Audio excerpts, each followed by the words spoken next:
Beza kali ni tak ada saya.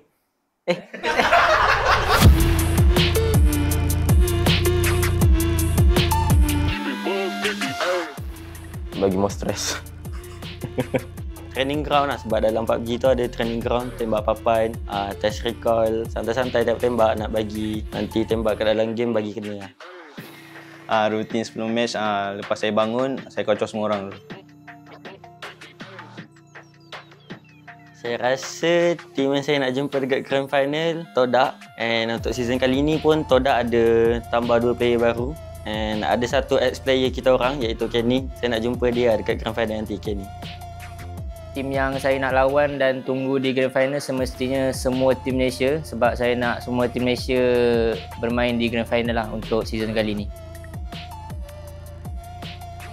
Semestinya ibu bapa saya, yang pertama mami lah. Sebab selalu support saya daripada dulu lagi. Both, of course, my family and my girlfriend.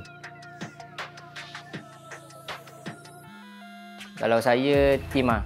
Sebab saya main support kan. Kalau dulu saya suka solo, sekarang dah tim besar, as team lah. Saya suka solo.